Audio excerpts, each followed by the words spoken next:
નમસ્કાર, good morning વિદ્યાર્થી મિત્રો.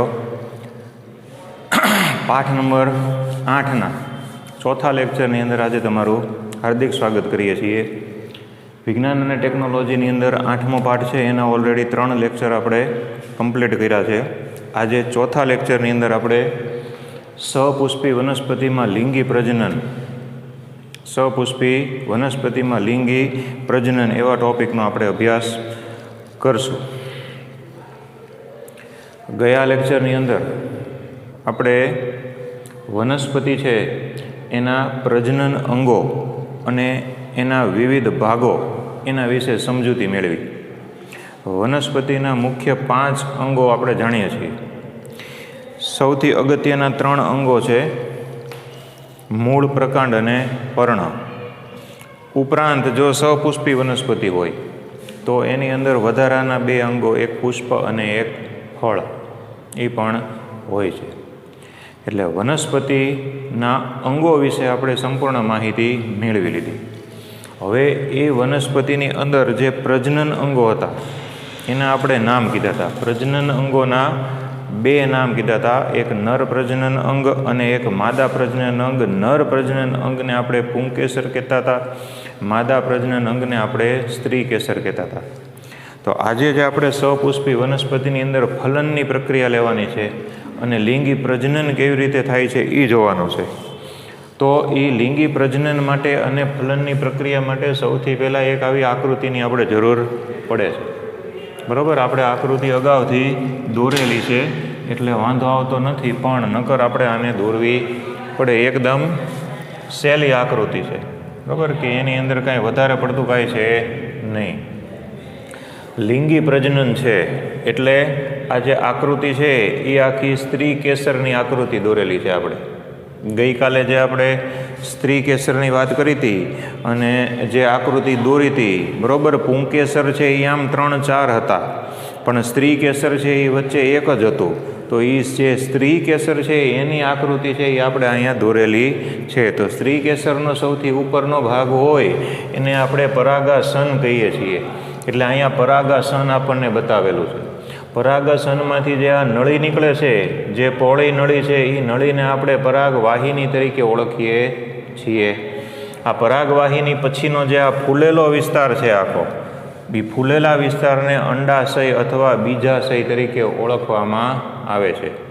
કાં તો અંડાશય કહેવાય અને કાં તો એને બીજાશય કહેવામાં આવે છે. 2 નામ છે. બીજાશયની અંદર જે જાડા આવરણવાળું જે આ જોવા મળે છે એને અંડક કહેવામાં આવે છે. બરાબર, એક જાડા આવરણવાળું બીજ જેવી રચના ધરાવતી વસ્તુ હોય છે, અંડક તરીકે ઓળખાય છે. અને અંડકની અંદર જે આ જોવા મળે છે એ માદા જનન કોષ છે. આખો ખેલ છે એ આ નર જનન કોષ અને માદા જનન કોષનો જ છે.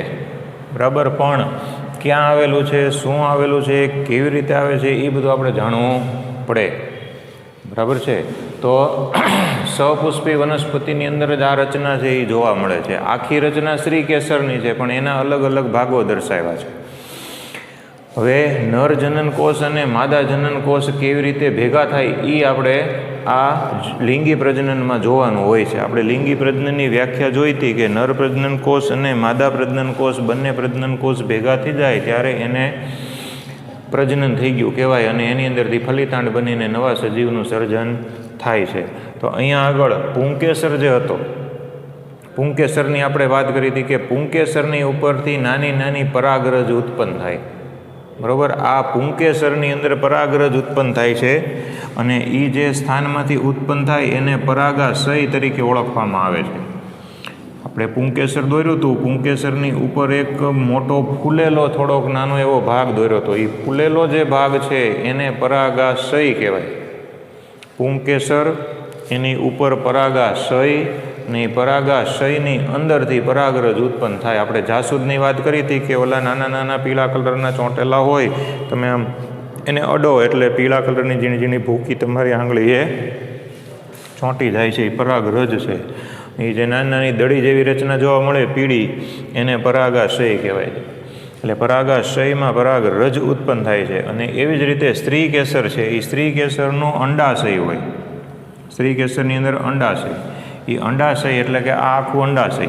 અંડાશયના આપણે બે નામ કીધા હતા, બરાબર. અંડાશયને આપણે એક બીજાશય તરીકે પણ ઓળખીએ છીએ અને અંડાશય તરીકે ઓળખીએ છીએ, એમ બે નામ છે.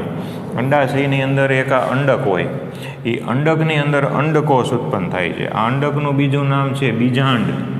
અંડક છે એને આપણે બીજાંડ તરીકે પણ ઓળખીએ છીએ, બે નામ છે. એટલે અંડક એ કહેવાય, બીજાંડ એ કહેવાય. તો અંડાશયના અંડકમાં અંડકોષ ઉત્પન્ન થાય છે. આ માદા જનન કોષ છે એ અંડકોષ છે.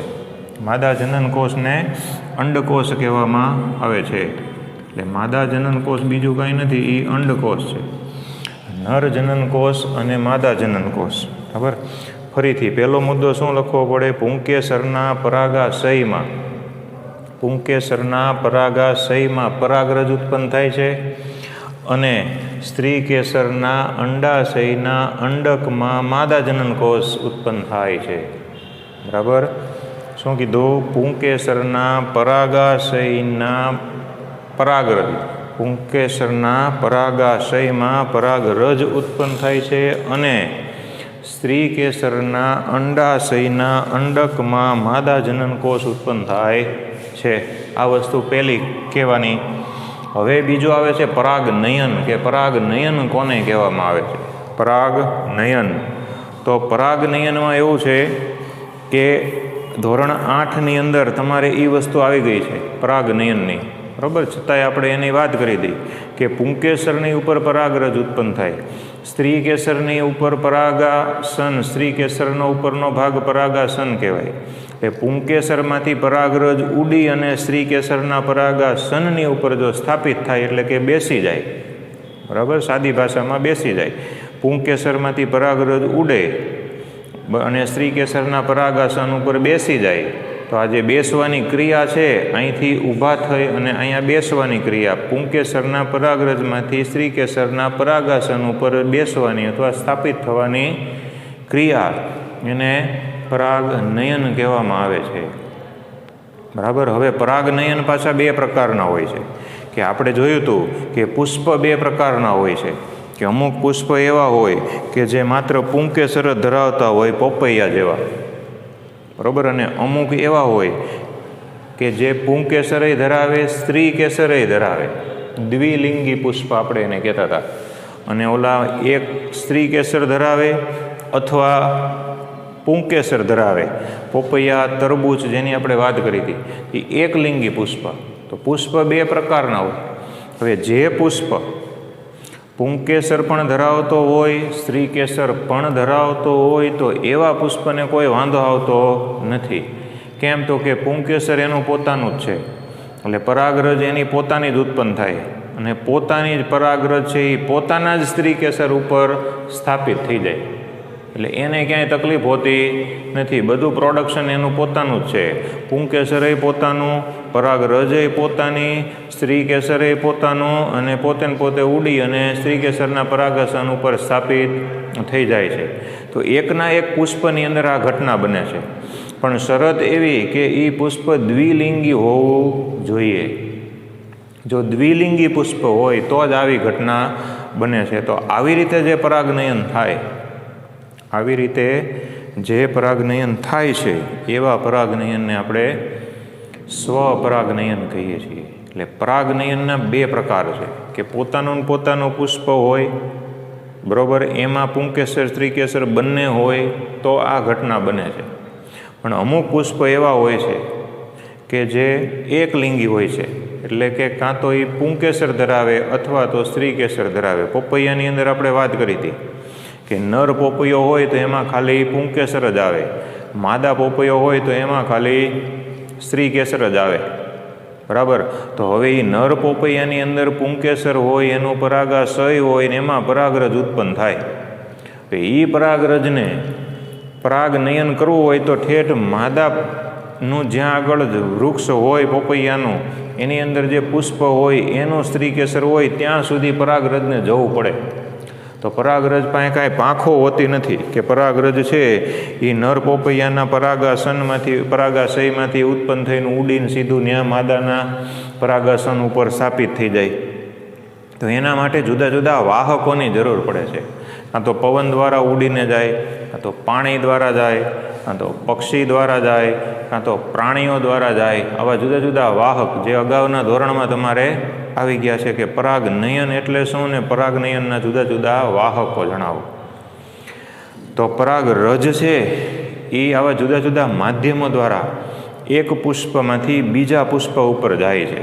તો આવી રીતે જે અલગ અલગ પુષ્પ હોય, અલગ અલગ પુષ્પ ઉપર પરાગરજનું ટ્રાન્સફર થતું હોય, તો એવું જે પરાગનયન છે એ પરાગનયનને આપણે પરપરાગનયન કહેવામાં આવે છે. એટલે અહીંયા પરાગનયનના બે પ્રકારો છે, સ્વપરાગનયન અને પરપરાગનયન, કે એકના એક પુષ્પમાં પુંકેસરની પરાગરજ સ્ત્રીકેસર પર જાય તો એને સ્વપરાગનયન કહેવાય.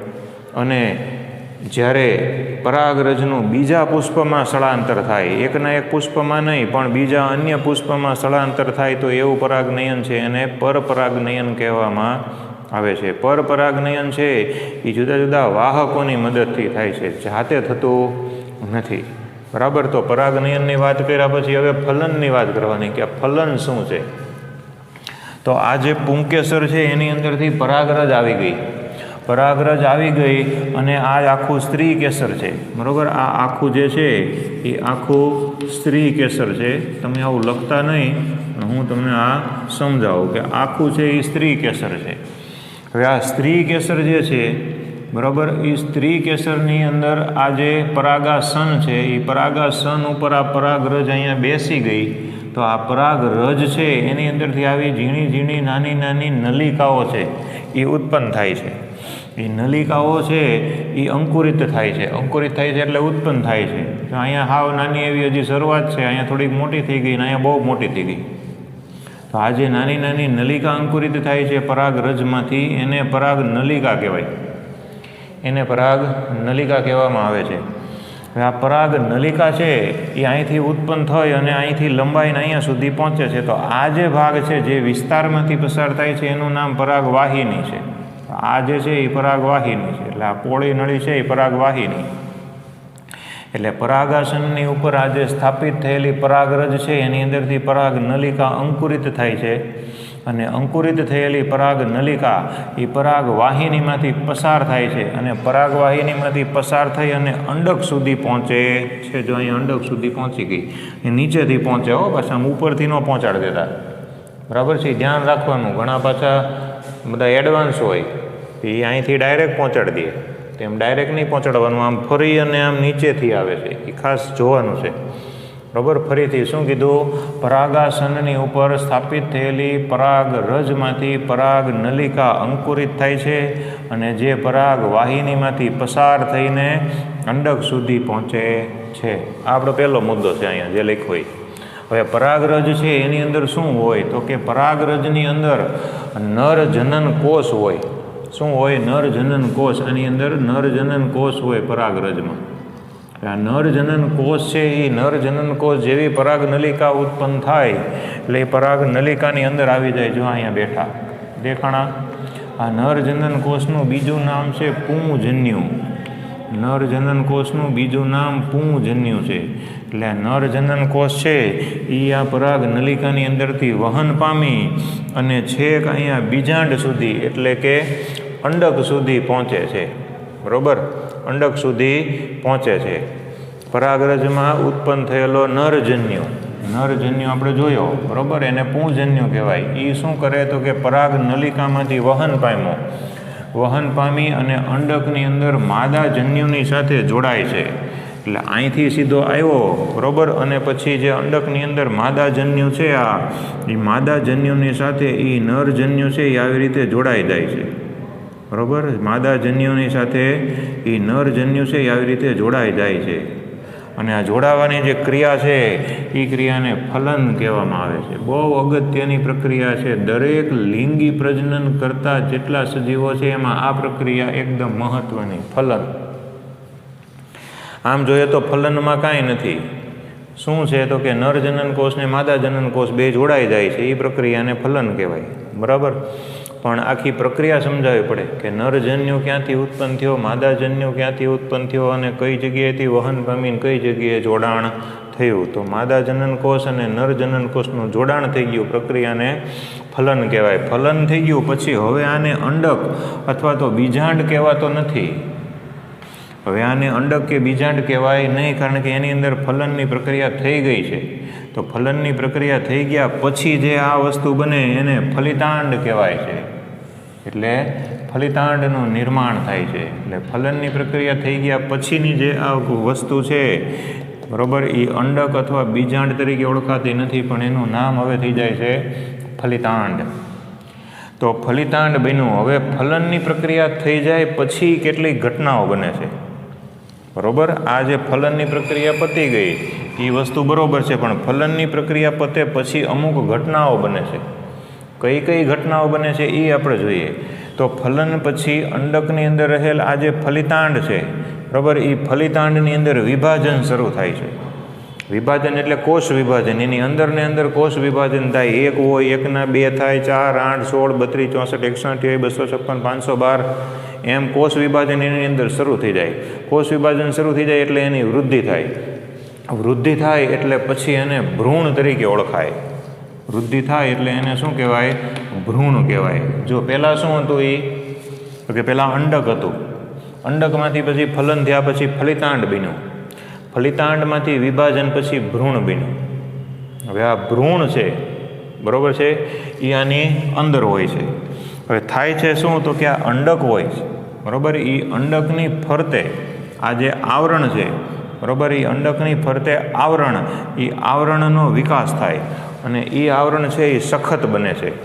આવરણનો વિકાસ થાય છે અને વિકાસ થઈ અને એ આવરણ સખત બને છે. એટલે આવી રીતે આખું આવરણ છે એનું વિકસિત થાય અને એ આવરણ છે એ આવી રીતે આમ સખત અને મજબૂત અને એકદમ આમ જાડું બની જાય છે, બરાબર. એટલે આવી રીતે એની અંદર આખો વિકાસ થઈ અને એ જાડું એકદમ મસ્ત મજાનું જોરદાર બની જાય છે. અને એ આખું જાડું વિકાસ પામી અને સખત બની જાય ત્યારે એને બીજ તરીકે ઓળખવામાં આવે છે. એટલે ભવિષ્યની અંદર આ બીજ બનશે, બરાબર છે. અને અંડાશય જે છે, આખું અંડાશય, આ જે આખું અંડાશય આખું, બરાબર, એ અંડાશય છે એ ભવિષ્યની અંદર એ ફળ બનશે, બરાબર છે. ફરીથી અંડકનું શેમાં રૂપાંતર થયું?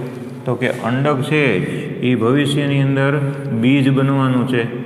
અંડક ભવિષ્યમાં બીજ બનશે અને આ જે અંડાશય છે કે જે આ આખું છે, બરાબર, એ અંડાશય છે એ ભવિષ્યની અંદર ફળ બનશે.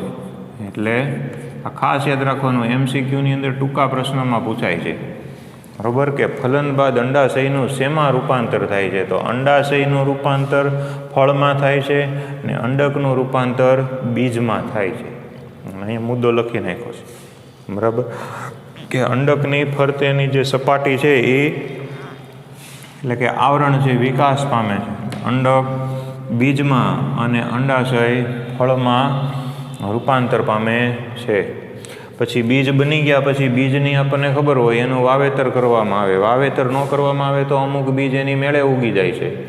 જેમ કે આંકડો કોઈ વાવવા જતું નથી, ઓલી કાંટાળી નાના બોરવાળી બોરડી આવી કોઈ વાવવા જતું નથી, બાવળિયા ઉગેલા આપણને જાત જાતના જોવા મળે, કોઈ વાવવા જતું નથી.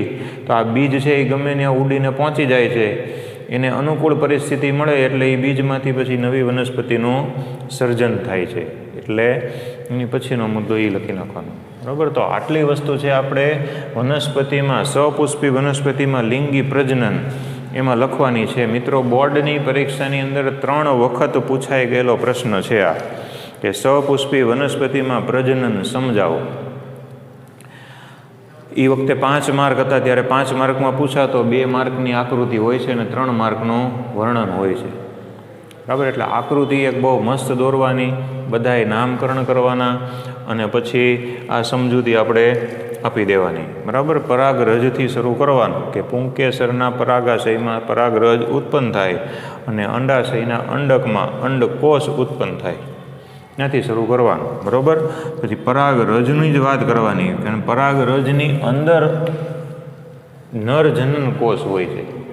એટલે અહીંયા તો પરાગરજ સુધીની જ વાત કરવાની, પછી પરાગનયનની વાત કરવાની, એના 2 પ્રકારોની વાત કરવાની, પછી ફલનની વાત કરવાની, બરાબર, અને પછી ફલન પછી શું થાય એ વાત કરી દેવાની. એટલે આટલી વસ્તુ છે એની અંદર લખવાની આવે છે. 5 માર્ક આપણને, એટલે 4 માર્ક હવેના પેપરની સ્ટાઇલ પ્રમાણે મળે છે. તો આવી વસ્તુ છે આપણે વનસ્પતિની અંદર ફલનની પ્રક્રિયામાં લખવાની. બરાબર, હવે પાઠની અંદર આગળ જઈએ તો હવે મનુષ્યની અંદર ફલન, મનુષ્યની અંદર પ્રજનન ક્રિયા એનો ટોપિક આવે છે. બરાબર, જેની સાથે આપણે મનુષ્ય જાતિના લોકો છે એ સંકળાયેલા હોય છે. તો ફલન માટે ચોક્કસ ઉંમર, પ્રજનનની ક્રિયા માટે ચોક્કસ ઉંમરની જરૂર પડે છે. એ ચોક્કસ ઉંમરનો જ્યારે વ્યક્તિ થાય ત્યારે એની અંદર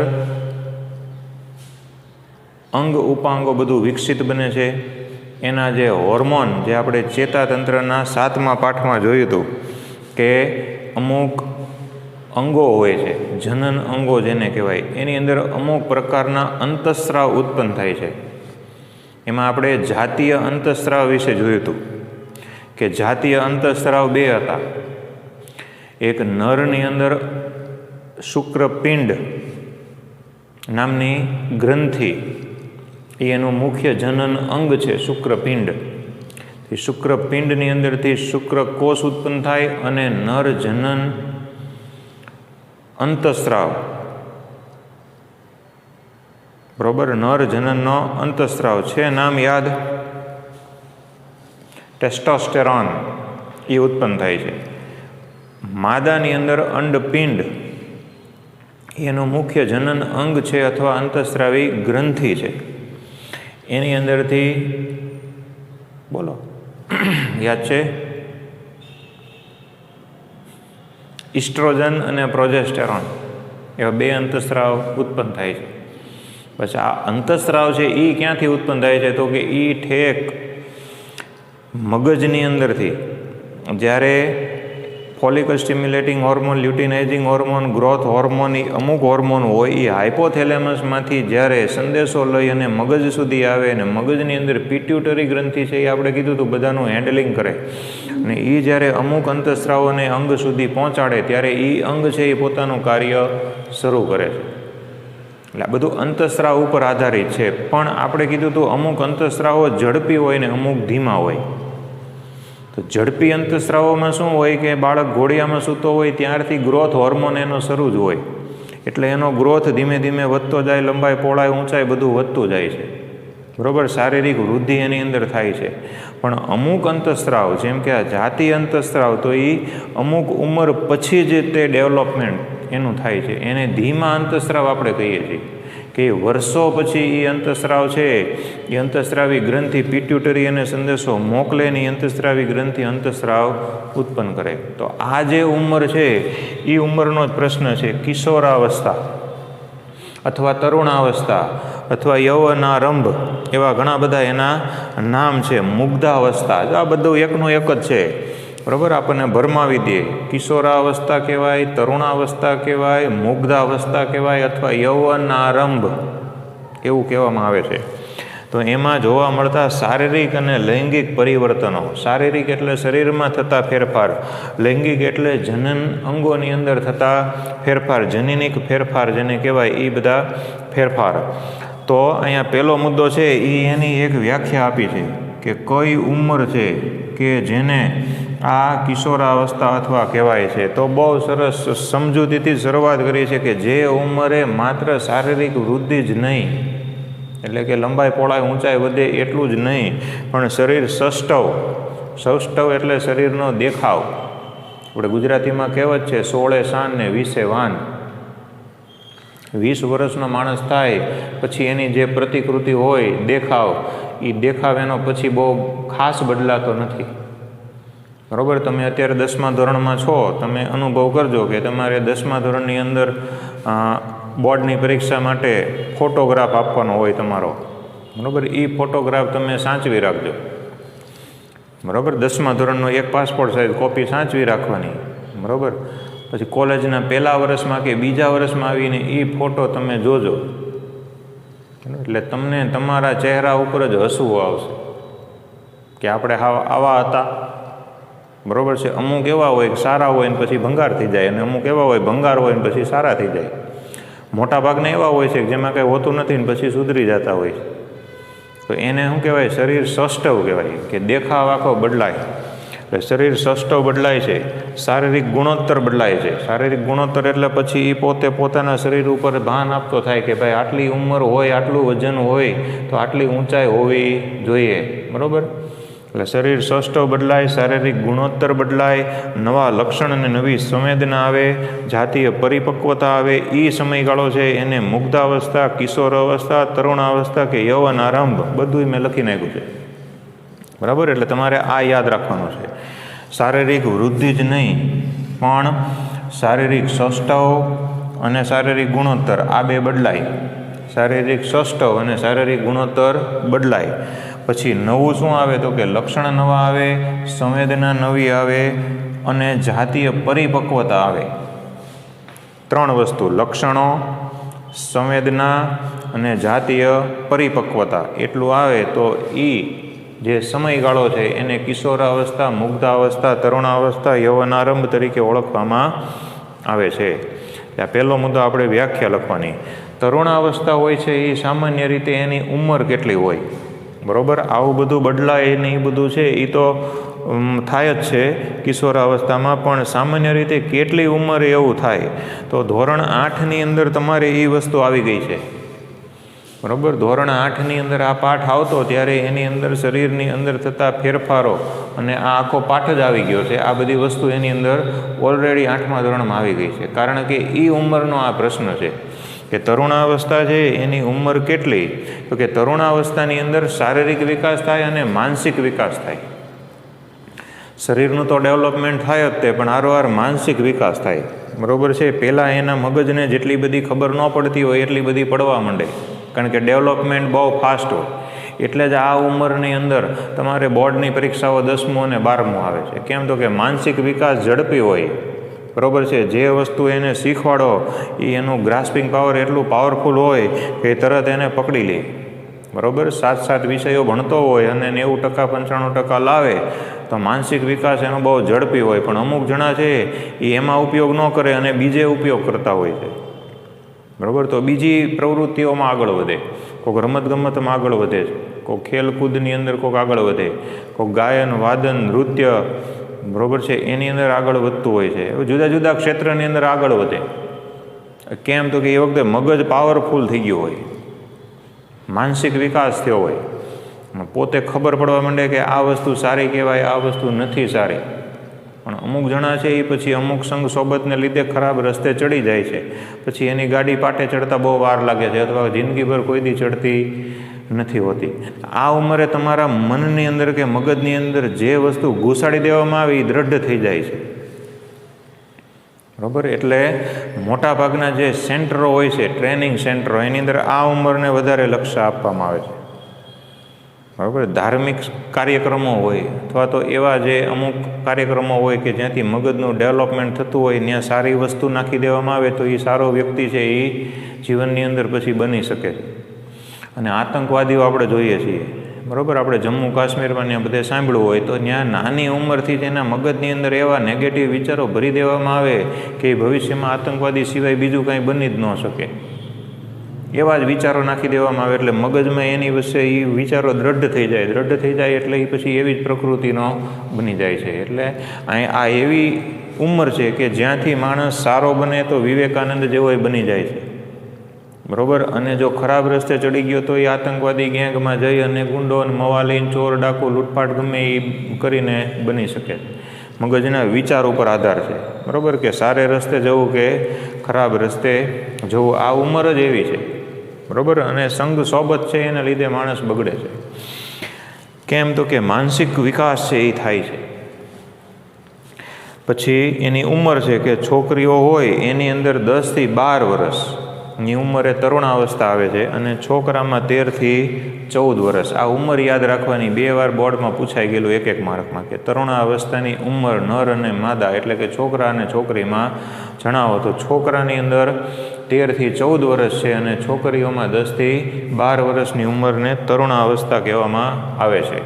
તરુણાવસ્થા એટલે કે કિશોરાવસ્થા એમાં કયા કયા શારીરિક ફેરફારો થાય, શરીરની અંદર જોવા મળતા ફેરફારો.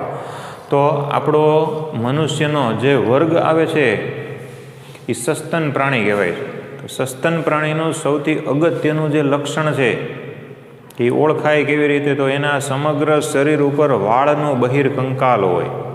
સમગ્ર શરીર ઉપર વાળનું બહિર્કંકાલ.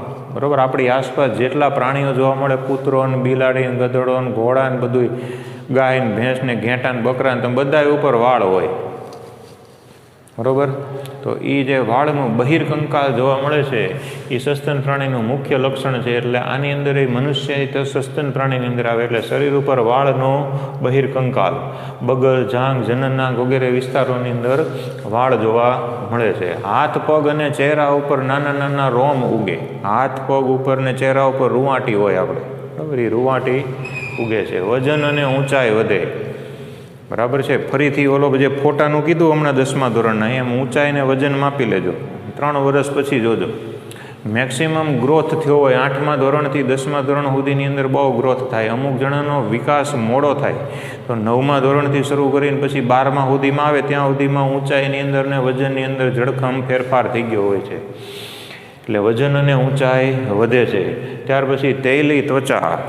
બરાબર. અમુક જણા હોય છે એની ત્વચા છે એ તેલવાળી હોય છે. એના શરીર ઉપરથી તેલ જેવો પ્રવાહી છે એ ત્વચામાંથી જ નીકળે છે. એટલે ચીકણો ચહેરો રહે. અને ચીકણો રહે ચહેરો એને લીધે એની ઉપર ખીલ થવાની શક્યતા રહે છે. ચહેરા ઉપર ખીલ થાય છે. તો આટલા કોમન લક્ષણો છે. વાળનું બહિર્કંકાલ, હાથ, પગ અને ચહેરા ઉપર નાના રોમ ઉગે, વજન ઊંચાઈ વધે અને તેલી ત્વચા, ચહેરા ઉપર ખીલ. પછી અમુક લક્ષણો એવા છે કે જે નર અને માદા બંને પ્રાણીમાં જુદા પડે છે. નર અને માદા, જેનાથી નર પ્રાણી અને માદા પ્રાણી છે એની ઓળખ ઊભી થાય છે. એની જાતિ નક્કી થાય છે કે નર છે કે માદા છે. જાતિ નક્કી થાય. તો જાતિ નક્કી થાય એટલે એને જાતીય લક્ષણો કીધા છે. નર જાતિ કે માદા જાતિ એ નક્કી થાય એટલે એને જાતીય લક્ષણો કીધા, ગૌણ લક્ષણો. એટલે આ નર જાતિ છે, બરાબર, અને આ માદા જાતિ છે. તો નર જાતિ અને માદા જાતિમાં કયા કયા ફેરફારો જોવા મળે એ જોઈએ. નર જાતિની અંદર શુક્રપિંડનો વિકાસ થાય. હમણાં આપણે વાત કરી. આમાં અંડપિંડનો વિકાસ થાય. આમાં નર જાતીય અંતઃસ્ત્રાવ ટેસ્ટોસ્ટેરોન, બરાબર, એનો સ્ત્રાવ કરે. આપણે લખી નાખીએ ટેસ્ટોસ્ટેરોન, એનો એ સ્ત્રાવ થાય છે. અને આમાં માદા જાતીય અંતઃસ્ત્રાવ, એમાં 2 અંતઃસ્ત્રાવ હતા. એક અંતઃસ્ત્રાવ છે એને ઇસ્ટ્રોજન કહેવામાં આવે છે અને એક અંતઃસ્ત્રાવ છે એને પ્રોજેસ્ટેરોન તરીકે ઓળખવામાં આવે છે. ત્યાર પછી શુક્રપિંડ, એની અંદર ટેસ્ટોસ્ટેરોન ઉત્પન્ન થઈ જાય પછી બીજું કાર્ય અહીંયા શુક્રકોષ ઉત્પન્ન થાય છે. તો આની અંદર અંડકોષ ઉત્પન્ન થાય છે. પછી આની અંદર ચહેરા ઉપર દાઢી મૂછ ઉગે છે. જો અત્યાર સુધી દાઢી મૂછ ન હોય, અમુક જણાના ચહેરા તો એવા હોય કે છોકરો છે કે છોકરી છે ખબર જ ન પડે. બરાબર. પણ તરુણાવસ્થા એટલે એની અંદર જાતીય લક્ષણો થાય, પછી મૂછું બૂછું ઉગે, પછી ખબર પડે, બરાબર, કે ભાઈ નથી, આ બેન નથી, આ ભાઈ છે. એટલે દાઢી મૂછ ઉગે છે. અવાજ જાડો અને કર્કશ થાય છે. નાના હોય, નાના છોકરા ત્યારે બોલતા હોય ત્યારે ખબર ન પડે છોકરો બોલે છે કે છોકરી બોલે છે. તરુણાવસ્થા આવે પછી અવાજ જાડો થઈ જાય અને કર્કશ થઈ જાય, પછી ખબર પડે કે ભાઈનો અવાજ છે. સ્નાયુબદ્ધ શરીર બને, ખભા પહોળા બને, બરાબર. ટૂંકમાં પુરુષત્વ એની અંદર એ વખતે પ્રગટ થાય. ત્યાં સુધી બાળપણ હોય, બરાબર. પછી એની અંદર આ બધો વિકાસ થાય. વિકાસ થાય એટલે પછી અવાજ જાડો બને, કર્કશ, સ્નાયુબદ્ધ શરીર, ખભા પહોળા શરીર, ચહેરા ઉપર દાઢી મૂછ, બરાબર. આ બધા એના લક્ષણો છે. જનનાંગો વિકસિત અને ઉર્વસ્થ થાય છે. આ બધા નરના લક્ષણો છે. માદાની અંદર એના કરતાં ઊંધું થાય. એમાં અવાજ જાડો ન બને, બરાબર, નકર કોકને બીક લાગે. એટલે એમાં અવાજ તીણો થઈ જાય. ચામડી છે એ લીસી અને સુંવાળી થાય છે. અવાજ તીણો બને. જેટલો અવાજ હોય એના કરતાંય તીણો બને. કેમ? તો કે ઇસ્ટ્રોજન ને પ્રોજેસ્ટેરોનની અસરથી આવું થાય છે. સ્તન ગ્રંથિનો વિકાસ થાય છે. જનન અંગોનો વિકાસ થાય છે. સ્તનાગ્ર ઘેરું બને છે. અને ઋતુચક્ર અથવા રજોદર્શન છે એ શરૂ થાય છે. એની અંદર લક્ષણો ઝાઝા છે. શું કામ? તો કે એની અંદર 2 અંતઃસ્રાવ છે, ઇસ્ટ્રોજન અને પ્રોજેસ્ટેરોન. આમાં એક જ અંતઃસ્રાવ છે, ટેસ્ટોસ્ટેરોન.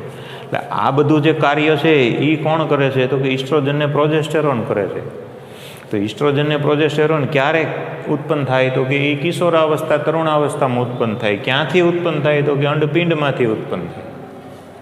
બરાબર, એટલે આ આખી વસ્તુ છે આમ ઉપરથી હાલી આવે, મગજમાંથી ડેવલપમેન્ટ થાય છે. મગજ જ્યારે હોર્મોન મોકલાવે ત્યારે અંડપિંડ વિકસિત થાય, ત્યારે બે અંતઃસ્રાવ ઉત્પન્ન થાય, એ બે અંતઃસ્રાવ પછી આ બધા લક્ષણોનો વિકાસ કરે છે. એટલે આવી રીતે જાતીય ગણ લક્ષણો આ પૂછાઈ ગયેલું છે 2 વખત કે તરુણાવસ્થામાં થતા જાતીય ફેરફારો સમજાવો. બરાબર, તો નર અને માદાના બંને આવી રીતે તફાવતની રીતે આપણે સમજાવી શકીએ. બરાબર, 3 માર્કનો પ્રશ્ન છે. અને આખો પ્રશ્ન પૂછે કે શારીરિક અને લૈંગિક પરિવર્તનો સમજાવો, તો પહેલાં એની વ્યાખ્યાથી શરૂ કરવાનું આપણે, અને પછી આખો પ્રશ્ન છે એ સમજાવી દેવાનો. બરાબર છે. તો આજના પીરિયડની અંદર આપણે આ 2 પ્રશ્ન, આમ તો 3 પ્રશ્ન છે એ શીખ્યા. તો 3 પ્રશ્ન તમારે જોઈને બરાબર વ્યવસ્થિત રીતે તૈયાર કરવાના. આકૃતિની 2-3 વાર પ્રેક્ટિસ કરવાની. આજના લેક્ચરમાં આટલે સુધી આપણે રાખીએ છીએ. હવે પછીનો પ્રશ્ન છે આપણે નેક્સ્ટ લેક્ચરની અંદર જોઈ લેશું.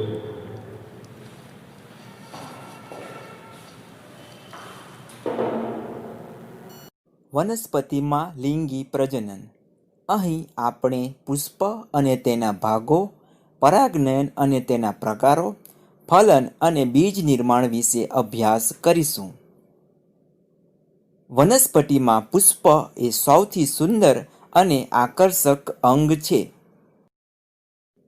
પુષ્પ એ વનસ્પતિનું ફક્ત આકર્ષક અંગ જ નહીં, પરંતુ વનસ્પતિનું પ્રજનન અંગ પણ છે. પુષ્પમાં પુંકેસર એ વનસ્પતિનો નર પ્રજનન ભાગ અને સ્ત્રીકેસર એ વનસ્પતિનો માદા પ્રજનન ભાગ છે. કેટલાક પુષ્પમાં પુંકેસર અને સ્ત્રીકેસર એમ બંને પ્રકારના પ્રજનન અંગો ધરાવે છે. આવા પુષ્પને દ્વિલિંગી પુષ્પ કહે છે. જાસૂદ, ધંતુરો, ગુલાબ એ દ્વિલિંગી પુષ્પના ઉદાહરણ છે. કેટલાક પુષ્પમાં પુંકેસર ચક્ર અને સ્ત્રીકેસર ચક્ર અલગ અલગ પુષ્પોમાં જોવા મળે છે. આવા પુષ્પને એકલિંગી પુષ્પ કહે છે. મકાઈ, પપૈયા, કાકડી એકલિંગી પુષ્પ ધરાવે છે. હવે પુંકેસર અને સ્ત્રીકેસર વિશે માહિતી મેળવીએ. પુંકેસર એ 2 ભાગોમાં વહેંચાયેલી રચના છે, જેમાં ઉપરના ભાગને પરાગાશય અને નીચેના ભાગને પરાગતંતુ કહે છે. પરાગાશય પરિપક્વ થતાં તેમાંથી પરાગરજ ઉત્પન્ન થાય છે, જેમાં નર પ્રજનન કોષ ધરાવે છે. સ્ત્રીકેસર એ 3 ભાગોમાં વહેંચાયેલી રચના છે, જેમાં ઉપરના ગરણી જેવા ભાગને પરાગાસન, નીચે નળી જેવી રચનાને પરાગવાહિની અને સૌથી નીચેના પહોળા ભાગને અંડાશય કહે છે. અંડાશયમાં અંડકો આવેલા હોય છે. આ અંડકોમાં માદા પ્રજનન કોષ એટલે કે અંડકોષ આવેલા હોય છે. વનસ્પતિમાં લિંગી પ્રજનનની પ્રક્રિયા દરમિયાન નર પ્રજનન કોષ અને માદા પ્રજનન કોષના સંયુગ્મનથી ફલિતાંડની રચના થાય છે. આ માટે પુષ્પમાં નર પ્રજનન કોષનું માદા પ્રજનન કોષ સુધી પહોંચવું જરૂરી છે, જે પરાગનયનની ક્રિયા વડે શક્ય છે. પુષ્પમાં પુંકેસરની પરાગરજ તે જ પુષ્પ કે અન્ય પુષ્પના સ્ત્રીકેસરના પરાગાસન પર જવાની પ્રક્રિયાને પરાગનયન કહે છે. પરાગનયનના 2 પ્રકાર છે, સ્વપરાગનયન અને પરપરાગનયન. એક જ પુષ્પમાં પુંકેસરની પરાગરજ તે જ પુષ્પના સ્ત્રીકેસરના પરાગાસન પર જવાની પ્રક્રિયાને સ્વપરાગનયન કહે છે. જ્યારે એક પુષ્પના પુંકેસરની પરાગરજ તે છોડના બીજા પુષ્પના સ્ત્રીકેસર પર કે અન્ય છોડના પુષ્પના સ્ત્રીકેસરના પરાગાસન પર જવાની પ્રક્રિયાને પરપરાગનયન કહે છે.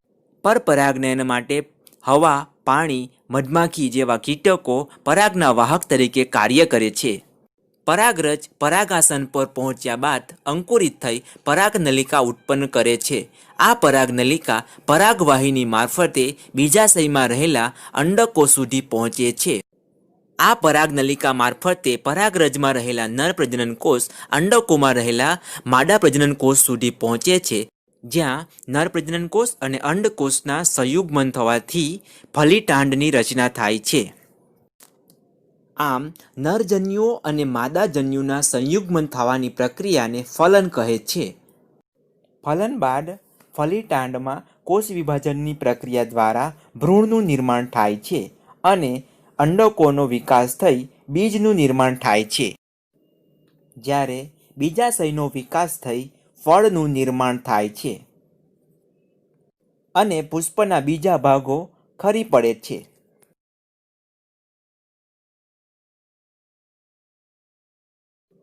ફળમાં રહેલા પ્રત્યેક બીજ ભ્રૂણ ધરાવે છે, જે ખરેખર વિકસ્યા વિનાનો બાળ છોડ છે. બીજને જમીનમાં વાવી તેને યોગ્ય પ્રમાણમાં હવા, પાણી અને સૂર્યપ્રકાશ આપતા તેનું બીજાંકુરણ થાય છે અને તેનો વિકાસ થઈ નવો બાળ છોડ બને છે.